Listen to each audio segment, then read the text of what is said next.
Tierras de España. La corteza de un país modelada, esculpida por sus hombres en el fluir de los siglos. Geografía. Cultura. Memoria, punta del iceberg de la historia. Memoria de España. Ocurrió hace medio siglo.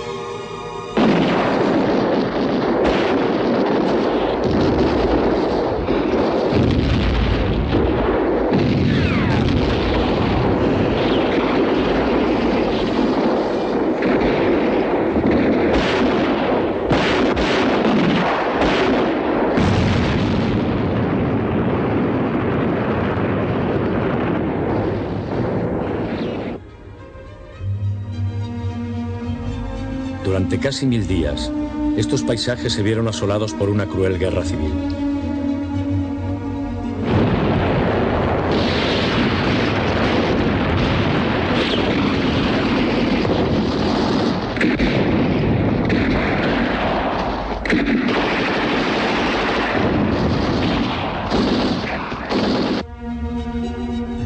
Decenas de miles de muertos yacen enterrados en estas tierras hoy en paz y libertad.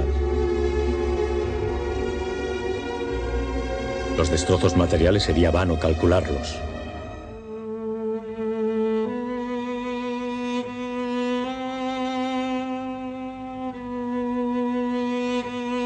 Las heridas morales todavía subsisten. Muy buenas noches, señoras y señores. Acaban de ver ustedes unas imágenes de anticipo de lo que será esa serie que más o menos a estas horas van a tener en sus pantallas, y que es una serie que consta de 30 capítulos. En ella se ha empleado tiempo, tengan en cuenta que han sido 3 meses para realizar cada capítulo, lo que se ha tenido que dedicar a cada emisión, a cada hora de emisión, y se ha empleado también esfuerzo. Han trabajado duramente, me atrevo a decir, un equipo de expertos en ese resultado que ustedes van a tener, que por supuesto tiene un nombre propio. España en Guerra, 1936-1939, es el nombre de esta serie. Nosotros queremos hoy que conozcan ustedes algunos de los pormenores que ha tenido la realización de este trabajo y, por supuesto, como no, que conozcan a estos 11 historiadores y un director que están aquí también esta noche. Buenas noches, señores. Vamos con uno de nuestros invitados hoy, Josep Benet. Es licenciado en Derecho, abogado e historiador, y fue miembro de la Junta de Gobierno del Colegio de Abogados de Barcelona y de la Junta Consultiva de Òmnium, Junta Cultural. Fue diputado también y senador del Parlamento catalán en el periodo del 80 al 83 y director del Centro de Historia Contemporánea de Cataluña. Autor de Cataluña sota el règim franquista en 1973 y de Combat per una Cataluña autónoma en 1980, y también de otros estudios. Señor Benet, usted, aunque muy joven, participó en la guerra, en la contienda. ¿Le ha condicionado esta circunstancia su intervención en el programa? Creo que condicionado no, pero ciertamente ha influido, porque ciertos episodios es importante verlos vivido, porque a pesar de los documentos, y aquí se han consultado muchos documentos, ciertos episodios es muy importante haberlos conocido directamente, haberse dado cuenta de conocer el clima en que se desenvolvieron, por ejemplo. Es difícil que sin conocer este clima se puede explicar exactamente pues lo que era un bombardeo aéreo. Desde el momento que sonaban las sirenas, esto que ha vivido, tanta gente vivió y que todavía vive mucha gente que se acuerda. Por tanto, la aportación que puede hacer una persona que haya vivido la guerra y que haya participado incluso en los combates, creo que es buena en una serie como esta. La guerra civil en Cataluña, señor Benet, reviste unas características especiales respecto al resto de España, ¿no? ¿Esto a qué se debe? Porque además hay más material filmado de Cataluña que de otros lugares españoles. Bien, en Cataluña se participa de todo un conflicto general, es evidente, pero naturalmente tiene unas ciertas características, unas porque en aquel momento Cataluña disfrutaba de un gobierno autónomo, era autónoma ya, el gobierno autónomo tenía las fuerzas del orden público a sus órdenes, la proximidad de la frontera, por ejemplo, esto daba una característica muy especial, el hecho de que Cataluña era un país relativamente industrializado, lo cual permitió la creación de una industria de guerra, también la fuerza que tenían las organizaciones obreras, que era muy marcada, y sobre todo una de ellas, la anarcosindicalista, y no hay que decir el hecho de la existencia de un nacionalismo catalán muy fuerte que se puso inmediatamente al lado de la República. Evidentemente esto da unas ciertas características a la guerra en Cataluña, pero evidentemente muchas otras son las generales que se desarrollaron en los otros territorios. Vamos con el señor Cardona, si le parece, y establecemos ya un pequeño diálogo que es de lo que se trata, ¿no? De que nuestros espectadores conozcan un poco los entresijos de cómo ha ido surgiendo esta serie. Supongo yo que los espectadores estarán preguntando si el análisis sobre un tema tan controvertido, señor Cardona, pues ha podido ser o no objetivo. Nadie es objetivo, por suerte. Todos nosotros somos sujetos, no somos objetos, y en consecuencia lo que pensamos, lo que hacemos, siempre es subjetivo, a mucha honra. Pero ha sido científico y honesto, que es lo que debe ser la historia. Hemos procurado hacer un análisis desapasionado, porque hay que desapasionar este tema, esta enorme tragedia de nuestra historia contemporánea. Hemos pensado que esto iba dedicado a unas generaciones que no hicieron la guerra y que había que convertir la guerra en historia. Creo que la guerra ya es historia, la guerra había sido política durante mucho tiempo. Entonces, en este sentido, sí que podemos decir que ha sido tratado objetivamente, aunque este término a mí no me gusta para aplicarlo a la historia porque presupone unos planteamientos cercanos a ideas ya positivistas del siglo pasado.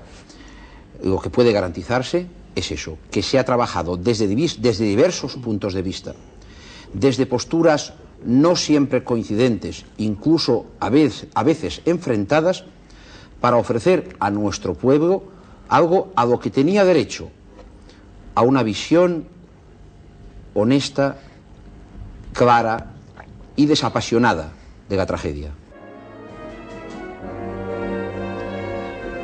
Antonio María Calero es doctor en Filosofía y Letras, profesor titular de Historia Contemporánea de la Universidad Autónoma de Madrid. Es también miembro de la Junta Directiva del SEGEF, Sociedad de Estudios de la Guerra Civil y del Franquismo. Es especialista en Historia Política y Movimientos Sociales y autor, entre otros estudios, de Historia del Movimiento Obrero en Granada, 1973, Movimientos Sociales en Andalucía, 1976, y Partidos Políticos y Democracia, 1982. Señor Calero, los espectadores se preguntarán si el análisis sobre un tema tan controvertido como la Guerra de España, la Guerra Civil, será o no será objetivo. No solo se lo preguntarán, sino que ya se lo han preguntado muchas de las personas que conocen la existencia de este programa. El tema de la objetividad es muy complicado y creo que no es para discutirlo aquí, pero yo diré que cuando lo planteo en clase suelo opinar que la objetividad es cosa de dioses, en el sentido de que la objetividad es, querámoslo o no, la verdad con mayúscula, y los seres humanos creo que lo que podemos hacer es aproximarnos modestamente al conocimiento de esa verdad con honestidad intelectual y con rigor científico. Y creo que eso es lo que hemos hecho nosotros, por lo menos me consta de todas las personas que estamos aquí. Otra cosa es lo que le pueda parecer al público, que eso él lo juzgará. Pienso que algunos sectores del público, los que pudiéramos considerar, con todo respeto, irreconciliables, de un bando o de otro, van a pensar que el programa no es objetivo, pero pienso y espero que la mayor parte sabrá captar esta honestidad nuestra y este rigor con que hemos trabajado. Yo quisiera preguntarle al señor Viñas, que está aquí junto a mí, a mi lado, si hoy se puede decir ya todo sobre la guerra civil. Hombre, afortunadamente sí. Si no se puede decir todo es quizá por dificultades materiales en el acceso a determinados fondos documentales, pero desde el punto de vista de las instituciones y desde el punto de vista del régimen de libertades, es evidente que hoy en España se disfruta, afortunadamente, todo hay que decirlo, de un grado de posibilidades de expresión perfectamente homologable con el del resto de los países de Europa Occidental, y por consiguiente podemos decir sin el menor temor, no como en épocas pasadas, todo lo que se nos ocurra sobre la guerra civil. Vamos a ver si están todos ustedes de acuerdo. ¿Se puede decir todo sobre la guerra civil? Evidentemente. ¿Los 11 están de acuerdo? ¿Y el director? Lo estamos viviendo todos los días. Sí. Lo estamos viviendo todos los días, Mira, efectivamente, como dice Manolo Tuñón, pues... Es difícil, pero no imposible. Están de acuerdo, por lo menos en esto hay consenso. Gabriel Cardona... Seguimos después, señor Viña, si le parece. Gabriel Cardona es doctor en Filosofía y Letras, profesor de Historia Contemporánea de la Universidad Central de Barcelona, miembro de SEGEF, Sociedad de Estudios de la Guerra Civil y del Franquismo, especialista en Historia Militar, autor, entre otros trabajos, de El poder militar en la España contemporánea, en 1983, y la Guerra Civil Española 50 años después, 1985, en colaboración. Señor Cardona, ¿no son excesivas 30 horas de emisión sobre la guerra civil? No, ni mucho menos. La guerra civil duró 3 años, pero 3 años de acontecimientos muy intensos. La guerra civil, que es el acontecimiento más importante y más dramático y más intenso de nuestra historia contemporánea, requería una explicación que nuestro pueblo merecía porque se le ha hurtado durante mucho tiempo.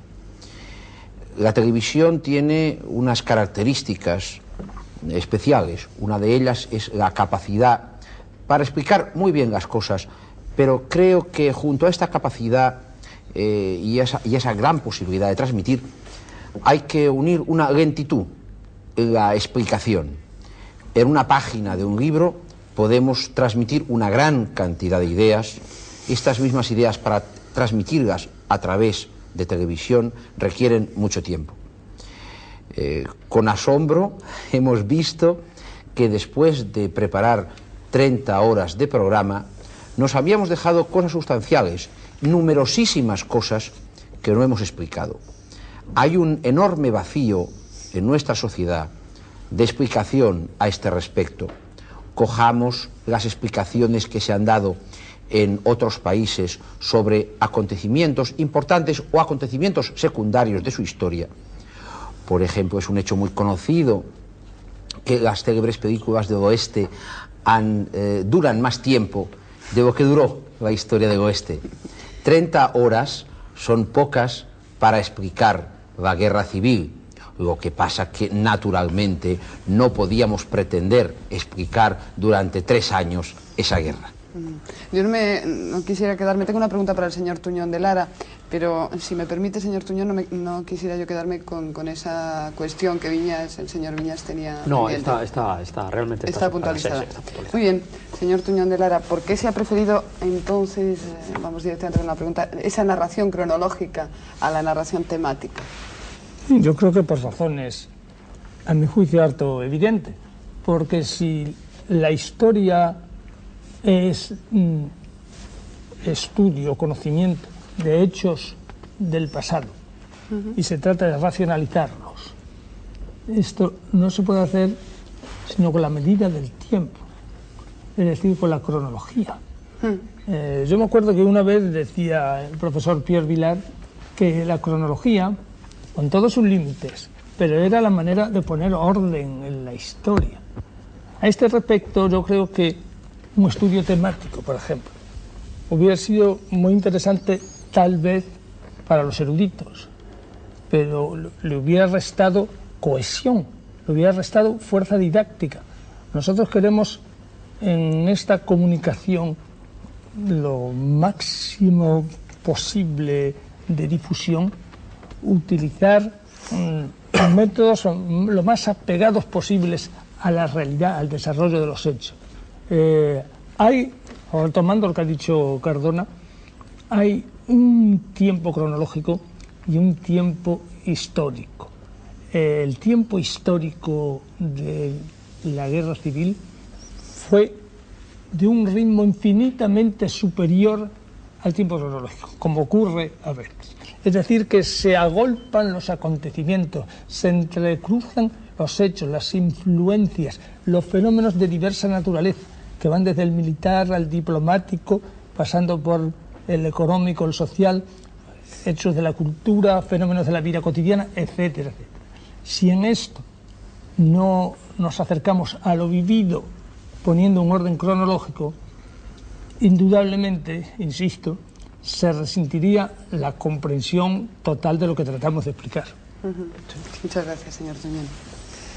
Pasamos a conocer un poco más de la vida brevemente de otro de nuestros invitados, de Alphonse Cucó-Giner, que es doctor en Filosofía y Letras, profesor titular de Historia Contemporánea de la Universidad de Valencia, miembro de SEGEF, Sociedad de Estudios de la Guerra Civil y del Franquismo, y especialista en movimientos nacionalistas y autonomistas.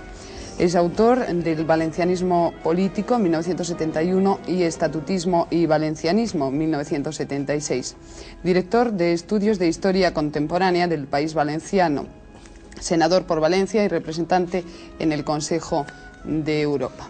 Señor Cucó, se supone que en estos 30 capítulos de Guerra Civil de la serie, los espectadores van a poder ver imágenes que nunca se han visto anteriormente, ¿no? Sin duda, sin duda. Yo creo que una de las cosas positivas que ha tenido este programa también está en la recuperación de imágenes. Yo creo que un poco en nuestro país estamos recuperando en los últimos años muchas cosas, estamos recuperando cuadros, estamos recuperando libros, también recuperamos imágenes. Los miles de metros que Televisión Española, creo que haciendo un enorme servicio al país, ha adquirido en filmotecas que van desde Estados Unidos a la Unión Soviética, van a servir para mucho. En principio a nosotros nos han servido para hacer este programa, que yo pienso que es un programa que por primera vez puede poner a disposición de millones de espectadores una asunción de su propia historia de la guerra civil que no habían tenido ocasión todavía de contemplar. Pero por otra parte quizá también sirve para que por primera vez tengamos en nuestro propio país un acervo documental, un acervo de imágenes realmente importante y que quizá sea en estos momentos pues el primero del mundo, me atrevo a decir, en cuanto a la guerra civil. Y para nosotros, historiadores profesionales, el trabajar con las imágenes pues bueno, significa una novedad importante. La mayoría de nosotros estamos acostumbrados a trabajar con libros, con documentos, con periódicos. Trabajar con imágenes es siempre una novedad.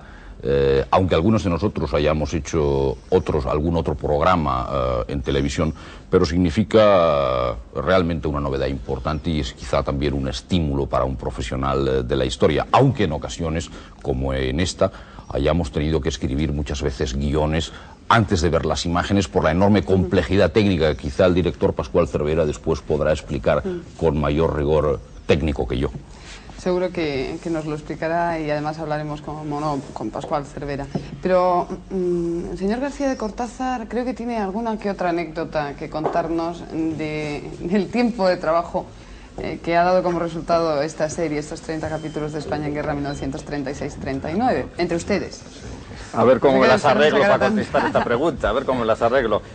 Como historiador de la vida cotidiana, que soy un poco también... Perdón, que trabajando y conviviendo durante tantas horas tiene que pasar... Pues sí, mira, se me ocurre una que quizá que tiene visos de trágica, que a dos del equipo les dio un soponcio, o sea, un desvanecimiento enorme, y que yo no sé si nosotros sabemos mucha historia, lo que es claro que no sabemos medicina, de tal forma que creíamos que estaban próximos a engrosar esa larga lista de los muertos de la guerra civil, creíamos que iban a ser los dos últimos muertos de la guerra civil. A mí sí se me ocurre contar esa anécdota. Anécdota sabía mucho pues que hay gente con reconocido sentido del humor entre nosotros, y que ha sido precisamente lo que ha dado cierta amenidad a las sesiones duras de preparación de este programa. Señores, ¿quién es el que tiene más sentido del humor de todos? Sin duda Gabriel Cardón. Sin duda Gabriel Cardón. Es una trampa, esto es una trampa. ¿Sí? Es una trampa, es mentira. Es mentira, es absolutamente mentira. El humor de Gabriel Cardón ha amenizado muchos de los debates muy duros muy intensos y en ocasiones crispados que hemos tenido. Ha salvado situaciones. Ha salvado situaciones. Ha salvado situaciones. Bueno, ya os invitaré a un café después. Tomamos una ocasión. De todas formas, el señor Viñas me decía a mí ayer que sí se habían reído mucho, sobre todo pues en los momentos de relax, de las comidas y cuando terminaban de trabajar. Bueno, es que eran absolutamente fundamentales. Que los ejércitos marchan sobre los estómagos y si estábamos haciendo la guerra había que comer. Evidentemente, señor Cardona, tiene usted... Bueno, yo no sé si se va a asustar la mujer de Gabriel Cardona, pero Gabriel Cardona fue uno de esos a los cuales le dio el soponcio. O sea que quizá estaba viviendo tan intensamente las operaciones militares que de repente se sintió protagonista de una de sus operaciones militares cayendo muerto. No sé si fue... No, fue un constipado. José Manuel Cuenca Toribio es catedrático de Historia Contemporánea de España, decano de la Facultad de Filosofía y Letras de Córdoba y Premio Nacional de Historia 1982. Además, especialista en Historia de la Iglesia y autor, entre otros libros, de Sociología de una élite del poder, la jerarquía eclesiástica española e hispanoamericana, 1976, Andalucía, Historia de un pueblo, 1982, y La Guerra Civil de 1936, escrito en 1986. Señor Cuenca, a diferencia de otros programas más de estas características, en este caso se empezó, ya lo hemos dicho, por escribir los textos antes de saber exactamente con qué imágenes se iba a contar. ¿Por qué se hizo así? Yo, tomando el hilo enhebrado por mi colega y a pesar de ello amigo, Alfonso Cuco, os recuerdo que en un programa anterior, que en cierta medida es la antesala y el preámbulo de este, Memorias de España, su director, ese excelente profesional que es don Ricardo Blasco, nos instaba mucho a los que veníamos de ambientes académicos a una reconversión mental, a que tuviéramos siempre presente que nuestra historia tenía que ser una historia fílmica, una historia que se iba a contar en el cine. Muy pronto nos dimos cuenta que la asistía, como no, la asistía toda a la razón, y muchas veces ante la alternativa de contar cosas que no tenemos cobertura fílmica, acontecimientos decisivos de nuestra contienda, como por ejemplo los sucesos de Salamanca de 1937, los comienzos de la sedición militar, la carta pastoral, la defenestración de Largo Caballero, de Indalecio Prieto, teníamos entonces que optar entre contar eso, explicar eso, interpretarlo sin mucha cobertura fílmica o contarlo. Y hemos encontrado una solución en la cual también aquí han insistido algunos de mis colegas, que yo creo que el público juzgará con mucho aplauso, y es contar, interpretar y analizar nuestra última y ojalá definitiva contienda civil de acuerdo con sus hitos culminantes.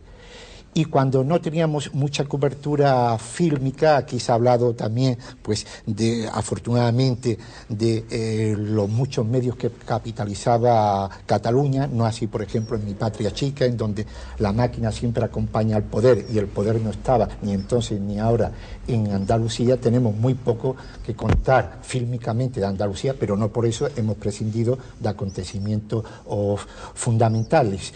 Ello ha sido posible muy especialmente por ese magnífico equipo de técnicos que, bajo la experta y sabia batuta de don Pascual Cervera, han hecho un esfuerzo realmente loable y encomiástico desde todos los puntos de vista para que el espectador no encuentre hiatos, no encuentre vacío allí donde no hay una cobertura cinematográfica. Y desde ese punto de vista yo creo que el programa atesora muchos valores. A mí me gustaría que alguien me dijera si se ha sido fiel tanto a los textos como a la imagen. Fieles sí, pero teniendo en cuenta el procedimiento de trabajo a lo que nos lleva. Si primero se escriben los textos, entonces, después de llegar a un consenso y a una redacción final, hay que buscar imágenes para adecuarlas a estos textos.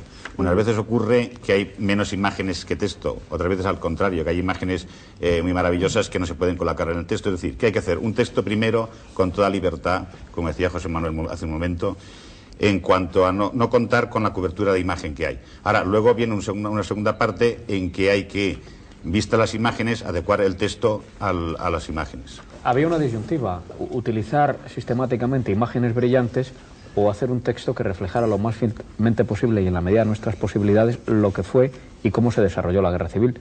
Y nosotros, a diferencia de otros programas sobre la guerra civil que ha habido en el extranjero, hemos optado por la segunda alternativa. Pensamos que los espectadores que vean el programa tendrán una idea clara de cuál fue el desarrollo de la guerra civil. En ese sentido, el texto tiene una importancia, para mí o para muchos de nosotros, decisiva sobre la propia imagen. La imagen ha sido adecuada al texto y no viceversa. Bien. Y luego hemos tenido que buscar sistemas narrativos para cuando no había imágenes poder contar esta cosa. Es decir, que lo que nunca se ha hecho es, por no tener imagen, dejar un determinado aspecto o un determinado episodio sin contarlo tal como se debe contar, dentro del ritmo de la narración general de la serie. Por cierto, Pascual Cervera, se han utilizado imágenes de archivos internacionales. Sí. ¿Podemos conocer algunos de...? Bueno, esto ya se hizo en la etapa anterior del director anterior, Ricardo Blasco, del que ya habló José Manuel antes. Entonces, yo te lo puedo contar de segunda, es decir, que yo no participé en esa etapa de trabajo. Y entonces sí, se compró material en Estados Unidos, en la URSS, en Inglaterra, en Alemania Oriental, en fin, en todos los sitios donde había posibilidades de conseguir material distinto. Porque luego otra de las pegas es que mucho material es el mismo. O sea, que cuando crees que tienes X metros, resulta que hay cosas que están repetidas. ¿Predominan las imágenes de las batallas, de la guerra civil o más bien las de vida cotidiana? Yo diría que desgraciadamente predominan las de las batallas. Digo desgraciadamente porque tan importante me parece es la narración vista del pueblo que sufre la guerra como el hecho de contar las batallas. Lo que es evidente es que los reporteros de la época fijaban más atención en las batallas que en las imágenes de vida cotidiana, pero también existen imágenes de vida cotidiana. Bueno, pues ya hemos hablado un poquito contigo, Pascual, ahora vamos a conocer un poco de tu historia. Pascual Cervera, como les hemos dicho, es el director de esta serie. Es licenciado en Derecho, es titulado en Dirección por la Escuela Oficial de Cinematografía, ha dirigido 6 largometrajes y realizado multitud de programas de televisión desde 1964. Una biografía breve pero intensa, Pascual? Pues es mi vida. ¿Quién te ha dado más guerra de todos? Esto con mucho cariño, vamos a preguntar. No, pues nadie en especial me ha dado guerra. Somos todos muy buenos. Antes contábamos de las anécdotas. ¿No? Somos un equipo disciplinado. Adquirió en los primeros momentos una pequeña ametralladora que ponía... Yo creo que Pascual solo tiene un gran trauma en este programa, que es una derrota aplastante que sufrió en el futbolín, en un descanso del programa, y esto no nos lo ha perdonado a alguien de los aquí presentes. Fueron 5 derrotas sucesivas. Esto es una venganza, yo no tenía olvidado, ya pensaba Nosotros que vosotros no. Ya veo. Gran director, pero mal. Mal jugador de fútbol. Pascual no jugó al futbolín. No, fue otro día. Ah, no, el que jugaste al futbolín y perdiste fuiste tú. Bueno, hay que decir quiénes ganaron, que fuimos Alfonso y yo, ¿verdad? Estaba muy callado el señor Bastarreche y también Gregory Mir y Alberto Rey. Como los tienes allí, no los conoces ya. A disposición de... Por ejemplo, señor Mir, ¿nunca han llegado ustedes, no han llegado durante este tiempo a tomar posiciones personales irrenunciables y defenderlas a ultranza? Yo creo que sí que hemos tomado actitudes a veces personales, pero lo que pasa es que en un momento determinado el consenso predominaba. El interés de conseguir un acuerdo ha predominado, porque aquí vienen...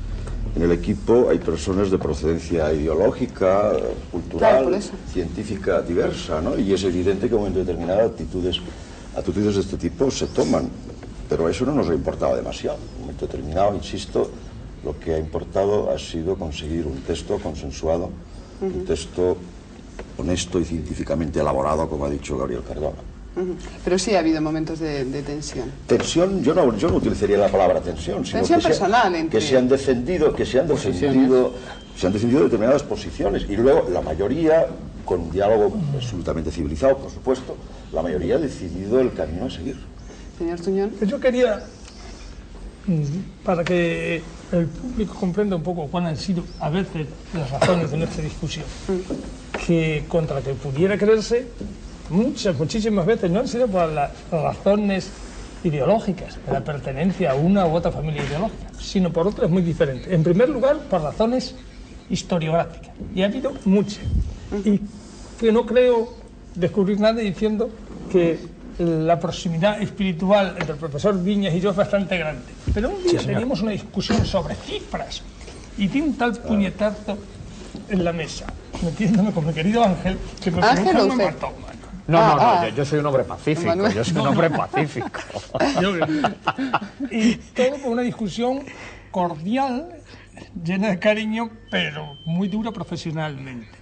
Y en otros aspectos, creo que el amigo Cortázar, todavía hace un par de meses, se acordará con qué calor defendía yo también sus posiciones, no sé, eran unos temas eclesiásticos, una cosa así. O sea, me parece interesante que los telespectadores conozcan esto, no crean que esto es una reproducción de un congreso político, lo que donde están los de tal grupo o los de los otros. En primer lugar, ha primado el trabajo historiográfico y a veces la escuela historiográfica de cada uno. Luego, por afinidades de las partes del país a que se pertenece también, o con los que se tienen más vinculación, aunque no se pertenezcan. Yo, por ejemplo, o sea, soy madrileño de padres andaluces y trabajo en el País Vasco. Que ensalada, ¿no? Que no se puede dejar al lado lo visceral en un momento determinado. No. Y lo hemos dejado. Lo que es la relación personal entre los miembros del equipo y lo que es el planteamiento a niveles profesionales de los temas. Entonces, se puede hacer un planteamiento muy duro, como decía Manuel Puñón, a niveles profesionales, muy duro, pero que realmente podía llegar a ser una cosa crispada sin que hubiera por eso una interferencia en las relaciones personales. Sin la base de esas relaciones personales, yo pienso que más de una vez no hubiéramos salido adelante, porque de alguna forma, pues bueno, todos somos profesionales, todos tenemos nuestros condicionantes, ya sean ideológicos, culturales, familiares, generacionales, etcétera, y esto evidentemente tiene que salir a flote. Entonces yo pienso que, bueno, que una cosa es que a niveles profesionales efectivamente cada uno haya defendido unas teorías o unas hipótesis o unas interpretaciones y lo haya hecho con todo el calor que haya querido o haya podido echar al asunto, sin que por ello, pues a niveles personales hubiera interferencias. Sí. Quizá fue interesante decir que algunos de los puntos en los que ha habido realmente estas controversias muy apasionadas, ¿no? Porque además pienso que eso puede tener cierto interés para los espectadores, concretamente en lo que se refiere a la elaboración de los problemas asociados con el fenómeno de la represión, de las matanzas, de las muertes. Paracuellos del Jarama, Paracuellos del Jarama, por ejemplo. Un ejemplo, claro. Paracuellos del Jarama y la represión en la zona sublevada, inicial. Luego, quizá el papel de la Iglesia también, todo lo relacionado con la Iglesia, que también ha sido objeto de debate. La figura del general Franco. La figura del general Franco, en fin, probablemente no se ha escrito la última palabra sobre su biografía, pero es indudable que ya puede ser susceptible de un tratamiento científico, pero diverso, ¿no? Y esto nos ha dado bastante que hablar, ¿no? Yo quisiera decir que, porque me parece que es importante que el espectador conozca esto, que, bueno, a pesar de que, como se ha podido observar, no hemos perdido nunca el sentido del humor, yo creo que esto nos ha salvado porque el poner a 11 historiadores frente a un tema tan tremendamente tenso y tan tremendamente dramático como es la guerra civil, podía haber producido situaciones explosivas. Creo que hemos sabido combinar, y yo quisiera decirlo, el poder llevar a cabo una discusión que ha sido rigurosa. Yo recuerdo, y mis colegas sé que no me desmentirán, que hemos a veces ocupado 2 horas para discutir una frase, porque esta pluralidad de la cual evocaba Manolo Tuñudelar hace un momento. ¿Tan importante puede ser una frase? Sí, una frase determinada en una interpretación. Sí, una frase determinada puede dar una determinada interpretación de un hecho. Y es evidente que nuestra pluralidad geográfica, ideológica, de todo tipo, nos ha hecho hacer un tremendo esfuerzo, primero interno. Yo creo que un poco la superación de la guerra civil ha comenzado por nuestra propia superación de determinadas ópticas sobre la guerra civil, en el cual todo el mundo ha tenido, en las palabras de sus colegas, ocasión de reflexionar quizá convicciones o ideas que tenía muy arraigadas en su interior. Y este contraste con las opiniones de los demás, que son muy plurales, porque aquí este equipo es francamente plural, ha servido para... Yo he de confesar que he aprendido mucho durante todo este tiempo de trabajo y que muchas de mis ideas, que en ocasiones he de reconocer que podían ser nada más que prejuicios, han podido ser superadas gracias a un coloquio y un diálogo hecho con rigor y con esta honestidad a la cual se refería antes Gabriel Cardona. Me parece que esto es importante para que el espectador tenga en cuenta que los propios autores del texto han llevado a cabo un esfuerzo personal muy grande para poder consensuar, más que consensuar, para ponerse de acuerdo en unas determinadas interpretaciones de los hechos. Doctor en Filosofía y Letras, profesor de Historia Contemporánea de España en la Universidad de Granada, miembro de SEGEF, Sociedad de Estudios de la Guerra Civil y del Franquismo, especialista en Historia Militar, autor, entre otros trabajos, del Ejército en el Sexenio Revolucionario, 1976, y Sociología del Ejército Español en el siglo XIX, 1977. Fernando Fernández Bastarreche es hijo de familia, tiene familiares militares exactamente, ¿no? Y en la familia hay familiares de Marina de Guerra y hay más personas implicadas en ello. En ese término familiar suyo, ¿ha condicionado también o ha repercutido de alguna forma su trabajo en esta serie? Bueno, yo creo que todos nosotros tenemos unos condicionantes de los que no podemos huir. Entonces, evidentemente, yo tengo unos antecedentes familiares donde por parte de madre se jugó un protagonismo en la Marina de Guerra. Por ejemplo, mi tío abuelo y padrino de bautismo mandaba el Canarias la primera vez que se hizo al mar cuando se desbloqueó el estrecho. Por parte de padre todos son militares también. Entonces, se quiera que no, eso condiciona en cuanto que los que no hemos hecho la guerra, los que pertenecemos a la generación de la posguerra, la guerra la hemos conocido a través de la interpretación de nuestros mayores. Pero, sin embargo, en este equipo de historiadores predominan claramente quienes no vivieron la guerra, ¿no? Sí. ¿Eso ha supuesto una ventaja o un inconveniente a la Bueno, hora yo de no creo que sea una cuestión que haya que medir desde un aspecto puramente cuantitativo. Es decir, que no nos hemos planteado nunca el decir, bueno, hay gente que ha hecho la guerra, gente que no la ha hecho.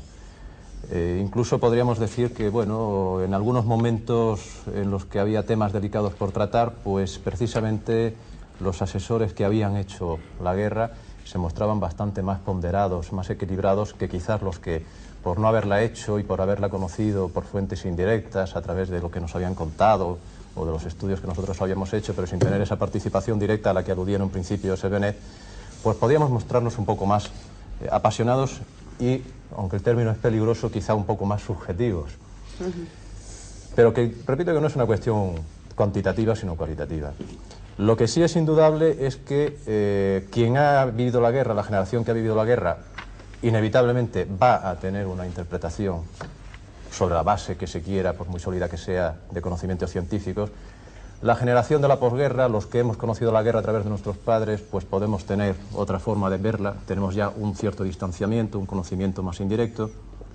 Y en todo caso, quizá nos hubiera faltado, aunque ha estado en la mesa de trabajo, en los textos que se han publicado, nos hubiera faltado algún miembro en el equipo de esa tercera generación, de los hijos, de los padres que no hicieron la guerra, que es esa generación de alumnos jóvenes que están saliendo ahora de la universidad, muchos de ellos que están interviniendo ya en nuestros congresos sobre el tema de la guerra y que evidentemente con el distanciamiento cronológico que tienen pues pueden aportar una frescura al tema que, como digo, ha quedado patente a través de la consulta del material hasta ahora investigado y publicado. Pero si que me permite, podría haber estado esa tercera generación también. Fernando García de Cortázar y Ruiz de Aguirre, otro de nuestros invitados, es doctor en Filosofía y Letras y en Teología, licenciado en Derecho, director del Departamento de Historia Contemporánea y decano de la Facultad de Filosofía y Letras de la Universidad de Deusto de Bilbao, especialista en Historia de la Iglesia y del País Vasco, miembro también de SEGEF, esa Sociedad de Estudios de la Guerra Civil y del Franquismo. Autor, entre otros trabajos, de Historia de Vizcaya, 1981, Historia Contemporánea del País Vasco, 1980, y Diccionario de Historia del País Vasco, 1983, con Manuel Montero. Señor García de Cortázar, la guerra civil es un acontecimiento sumamente complejo que se ha hecho para evitar esa simplificación y el esquematismo y también para hacerse más comprensible, más inteligible a todos los españoles. Sí, muchos de nosotros somos docentes y tenemos ya una cierta experiencia en hacer de las cosas complejas, cosas por lo menos sencillas o digestivas para nuestros alumnos, o por lo menos enseguida tenemos la confrontación de nuestros alumnos que nos dicen, oye, que eres un pesado, que eres un plumbeo. Entonces ya teníamos un cierto rodaje en esta línea. También la amable insolencia, diríamos, de los periodistas, etcétera, nos ha educado bastante, y entonces en todo este mundo de televisión nos hemos encontrado con muchos periodistas y todo este equipo que anda por aquí, que también nos ha dicho que no se entiende, procurar hacerlo más fácil de entender, etcétera. Entonces, esa complejidad yo creo que se ha podido ir desleyendo y haciendo que el producto sea bastante digerible, y de todas formas pienso yo que hay capítulos bastante densos, yo no sé si lo puedo decir aquí y delante de todos mis colegas, y sobre todo poner en prevención a nuestra audiencia, que esperamos que sea muy numerosa. Yo disiento, o sea, pienso que hay capítulos más densos y menos densos, pero por lo que hemos señor trabajado... Calero, yo quería, si me permitís, preguntarle al señor Calero, y a lo mejor va a hacerse un poco portavoz de todos vosotros. Si alguien tiene algo que decir, pues automáticamente dice que no es así. Eso es muy responsable. Quería hacer una pregunta que circula por ahí, que hay una cuestión, un interrogante, que hay gente que dice, bueno, ¿por qué ese empeño en desenterrar el pasado constantemente? Y en el fondo hay una excusa para olvidarlo. Y, ¿ha habido algo de esto aquí? ¿O va a haber quien diga esto? Bueno, yo no sé qué es lo que va a haber por parte del público, pero hay dos frases que han circulado bastante últimamente, si se quiere tópicas, pero que me parece que vienen al caso. Una, que solamente se puede olvidar aquello que previamente se haya conocido. Entonces es posible que haya personas que con el pretexto de no desenterrar nada, lo que quieren es que mucha gente siga sumida en la ignorancia. Y evidentemente esto no puede ocurrir así, ¿no? Y la otra frase es aquella tan traída y llevada, pero que creo que sigue viniendo a cuento, de que los pueblos que ignoran su historia están condenados a repetirla.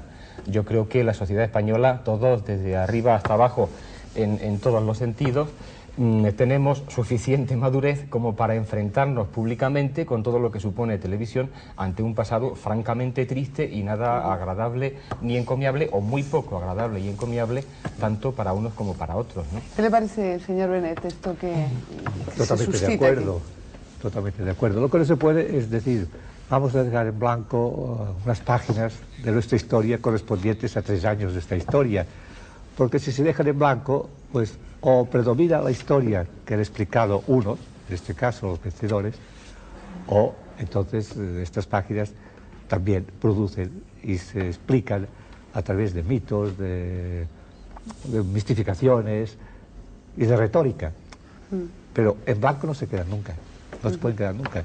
Y en nuestra sociedad no se pueden quedar, además estamos muy cerca de ellas y tenemos el ejemplo de lo que ha sucedido hasta hace muy pocos años. Había una versión oficial y lo que creemos nosotros es que haya varias versiones, porque estamos en una época de libertad de expresión y de democracia, y gracias a esa democracia podemos dar estas varias versiones, que el público es el que debe discutirlo. Le damos medios para discutirlo. Gregori Mir Mayol. Gregori Mir es abogado, escritor e historiador de la literatura y de las ideas políticas, miembro de SEGEF, Sociedad de Estudios, como estamos diciendo en esta noche, de la Guerra Civil y del franquismo, autor del Mallorquinismo político, 1975, y también de otros estudios sobre la ideología liberal conservadora y sobre el nacionalismo en Cataluña y Baleares. Ha sido un senador y diputado por Baleares y además es director de una fundación cultural privada. Señor Mir, ¿considera usted que ha sido fructífero para este programa que no todos los asesores fueran especialistas en un sentido absolutamente estricto sobre la guerra civil? Yo creo que sí, pero a lo mejor sería interesante contar un poco la génesis de este equipo. Este equipo, inicialmente 6 de las personas que formamos parte de él, hicimos el programa Memoria de España, 50 años de crisis. Y cuando Televisión Española decidió hacer un programa sobre la guerra civil, nosotros creíamos que seríamos olvidados. Y parece ser que les gustó la manera que asesoramos el anterior programa y nos llamó a nosotros. Y nosotros coincidimos algunos que no podíamos considerarnos estrictamente especialistas en guerra civil. Ahora ya sí, esto es otra historia, ¿no? Es otra historia. Y fue cuando el equipo se amplió con 4 especialistas. De todas maneras, en el equipo anterior y había 2 o 3 personas que sí podían ser consideradas, porque son maestros de la historia contemporánea española, podían ser ya considerados especialistas de guerra civil. Yo creo que ha sido muy interesante porque el especialista tiene cierta tendencia a sobredimensionar los hechos de su ámbito de conocimientos. Eso lo hemos encontrado a veces con Ángel Viñas y yo, un gran especialista en política exterior. Yo soy un simple lector de un tema que me gusta, de política exterior de la guerra civil, y a veces yo que veo más el bosque que el árbol. Determinadas matizaciones de ideas generales mías han hecho ver a Ángel Viñas que a lo mejor sí, que la valoración exacta del hecho iba más en este orden que no el otro. Es decir, no se discutía el hecho en sí, sino cómo ubicarlo en un contexto más general. Es decir, que los que no éramos, insisto, que ahora ya creo que lo somos todos, especialistas en guerra civil, hemos aportado unas visiones generales que han sido buenas a veces para salir de los problemas que hablábamos antes, de las tensiones, siempre intelectuales, de las tensiones que se producían precisamente entre los especialistas. Sí. Alberto Reis Tapia está muy calladito, la verdad es que no ha participado nada, pero... No me gusta interrumpir a nadie. Vamos contigo ahora, vamos a conocer un poco de tu historia. Doctor en Ciencias Políticas y licenciado en Sociología y Ciencias de la Información. Doctor también en Estudios Hispánicos por la Universidad de Pau, de Francia. Profesor titular de la Facultad de Ciencias Políticas y Sociología de la Universidad Complutense, miembro de la Junta Directiva de SEGEF, Sociedad de Estudios de la Guerra Civil y Franquismo, autor, entre otros estudios, de Ideología e Historia sobre la represión franquista y la Guerra Civil, escrito en 1984, publicado, en 1984. Alberto, ¿no está el país, lo hablábamos antes, un poco saturado de tanto contar la guerra? Y esto vamos a verlo un poco desde el punto de vista, como decíamos antes con Fernando, de los que no la han vivido, de los que no han estado inmersos en la guerra, posguerra, etc. No, antes Fernando y José Manuel hablaban un poco de las cuestiones familiares que aún lo han determinado, de la generación de posguerra. Yo, por ejemplo, en mi casa jamás, mi padre combatió en uno de los bandos, se suscitó el tema de la guerra civil y fue yo quien lo introduje en mi casa a raíz de mis estudios universitarios. Es decir, que mi acercamiento a la guerra civil ha sido un acercamiento puramente intelectual. Quizás no sea un caso desde luego muy representativo, pienso que no, porque la mayor parte de las familias del país han tenido combatientes de un u otro bando. Desde luego no ha sido mi caso, en que prácticamente, por no decir lo que seguro, me enteré de la existencia de la guerra civil prácticamente pisando las aulas universitarias. Pero en fin, respecto a la pregunta que me hacías, yo creo que esa idea de saturación viene de la deformación profesional que tenemos algunos de nosotros, que estamos sumidos en el tema, o que damos conferencias, o escribimos artículos, o estamos comentando entre nosotros, entonces tenemos esa idea de saturación. Pero ahora mismo, en 1986, pues prácticamente el 85% de la población española o no había nacido en 1936 o tenía menos de 13 años. Entonces, para ellos realmente es que ignoran la guerra civil. Muchos se sorprenderían de ir a colegios ahora, o sea, no ya la guerra civil, sino saben que existió un general, en fin, Franco, que mandó durante muchos años en este país, ¿no? A lo mejor muchos de ellos te están viendo y son alumnos tuyos, incluso, probablemente, o de cualquiera de ustedes, ¿no? Efectivamente, sí. Manuel Tuñón de Lara es doctor especializado en Historia Contemporánea, en Letras también, y catedrático durante muchos años en Pau, en la Universidad de Pau, en Francia, donde organizó los conocidos coloquios de historia, y también es catedrático de la Universidad del País Vasco. Doctor honoris causa por las universidades de Palma de Mallorca, Zaragoza y Burdeos. Autor, entre otros muchos trabajos, de la España del siglo XX, 1966, Medio siglo de cultura española, 1970, el movimiento obrero en la historia de España, del 72, y en colaboración, La crisis del Estado, dictadura, república y guerra, 1981, y la guerra civil 50 años después, 1985. Señor Tuñón, ¿qué es lo que esperan ustedes de este programa? ¿Qué es lo que esperan de este programa ustedes? La verdad que cuando se ha trabajado, tanto como los 11 creo que hemos trabajado, y con el propósito común de que la historia no es un ámbito del conocimiento reservado a unos eruditos ni a un círculo restringido, sino que es un conocimiento que tenemos que transmitir a todos nuestros conciudadanos, pues se espera mucho. Hay que decirlo, ¿Qué se espera? Hay que decirlo con sinceridad. Se espera que se tenga un conocimiento mínimo, no máximo, de la historia de España hace medio siglo. Porque, y perdónenme para enlazarlo con otra cuestión, aquí se ha hablado ya del problema de si conviene relegar al olvido o no hablar de hechos como la historia de la guerra civil, etc. El problema es más vasto. Hace 30 años se hablaba de que había que relegar el siglo XIX, había que tachar de arriba abajo el siglo XIX. ¿Usted cree que se puede comprender el siglo XX sin el siglo XIX? No soy experta, pero no. Francamente, es que se puede comprender la situación en que vivimos si ponemos una página blanca donde estuvo el terrible episodio de la guerra civil, los años que le preceden, los años que siguen.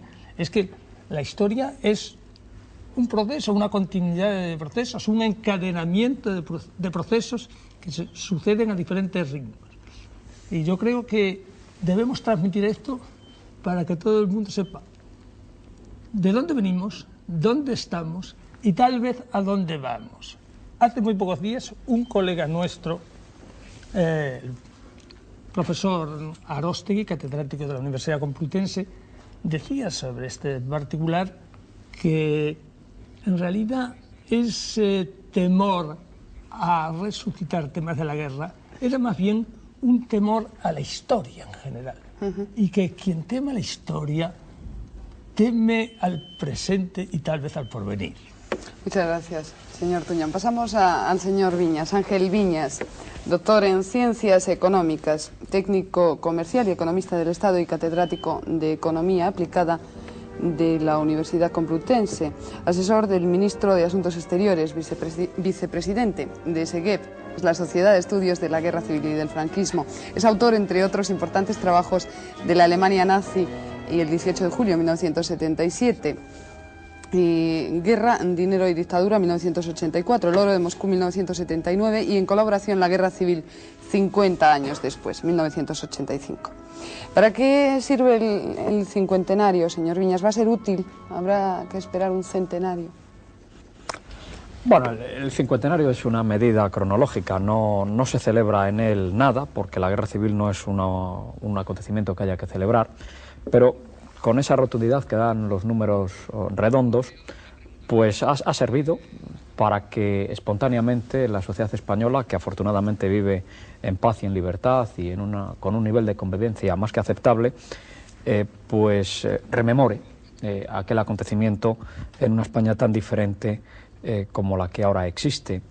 Entonces, este programa en realidad no estaba previsto para que saliera necesariamente en el 50 aniversario de la Guerra Civil, estaba ya en elaboración. Lo que ocurre es que, bueno, parecía conveniente que, aprovechando esta marea, ¿no?, de interés que se ha desatado o despertado en ciertos sectores de la sociedad española, pues ya que este programa está en marcha, Televisión hiciera un esfuerzo, por lo menos para estar presente también en este cincuentenario. Por lo demás, el cincuentenario de la Guerra Civil es algo que se ha recordado no solo en España, sino también en muchas universidades extranjeras. Yo acabo de venir ahora de la Universidad de Harvard, en donde también ha habido un importante simposio sobre este tema, y he estado en otros países, y aquí pues el profesor Tuñón y algunos de nosotros hemos estado dando conferencias por otros países europeos. Es decir, que está un poco en la naturaleza de las cosas, por así decir, que en el año 1986 se recordara aquel 1936 tan aciago. Yo quería dirigir una pregunta a Pascual Cervera, si me lo permiten ustedes. A mí me gustaría saber cuánto tiempo se ha empleado en esta serie, en total, y cuánto trabajo. Pues mucho, pero me temo que yo no te lo puedo cuantificar. Yo llevo un año en la serie. Ricardo Velasco creo que llevaba alrededor de 2 años antes de hacerme cargo yo de la serie. Y entonces cuantificar las horas es muy difícil, no sé. Creo que lo más importante es valorar luego los resultados. Pues a lo mejor había algo que a ti te interesaba, que no se ha conseguido, que por eso... Eso siempre pasa, pero una de mis misiones precisamente es, cuando no hay imágenes, buscar un sistema narrativo para contar los hechos sin esas imágenes.